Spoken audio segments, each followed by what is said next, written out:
অসমৰ চাহপাতক বিশ্বৰ দৰবাৰলৈ লৈ যাবলৈ প্ৰয়াস কৰিছোঁ আস্ক বাস্কেট নামৰ অনুষ্ঠানটোৰ জৰিয়তে। নিবনুৱা ল'ৰা ছোৱালীবিলাকে ওলাই আহিব লাগে, কৃষিত ধৰিব লাগে, বিশেষকৈ জৈৱিক কৃষিত ধৰিব লাগে। পৰম্পৰাগতভাৱে যি আমাৰ খেতি চলি আছিল তেনেকুৱা খেতিত ধৰিব লাগে। আৰু নামনি অসমত চাহ বাগান নায়েই, মানে যিখিনি আছে ব্ৰিটিছৰ সময়ৰ চাহ বাগান বা পুৰণিকলীয়া চাহ বাগান, এইবিলাক জৈৱিক নহয়।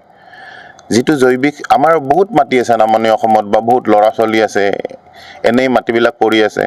নামনি অসমতো মই ভাবোঁ তেওঁলোকে চাহ বাগান লগাব পাৰে, চাহৰ খেতি কৰিব পাৰে। কিমান লোক জড়িত হৈছে আপোনাৰ লগত? মোৰ লগত 30,000তকৈ বেছি কৃষক কৃষক লগ লাগি আছে এতিয়াও। কিমান মান মাহিলী ইনকাম বা বছৰেকীয়া আয় কিমান মান?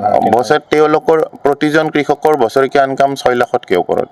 এতিয়া কি ধৰণে নতুন প্ৰজন্মক আপুনি নতুন প্ৰজন্ম মোৰ লগত ওলাই আহক, যিসকলৰ ইচ্ছা যে কিবা কৰি দেখুৱাম, অসমখনক আমি ছাপোৰ্ট কৰিম, দেশখনক আমি ছাপোৰ্ট কৰিম। আচলতে চাকৰিমুখী হ'ব নালাগে, নিজেই আগুৱাই যাবলৈ বা সমাজখনক আগুৱাই নিবলৈ আমি নিজেই কিবা কৰিব লাগিব।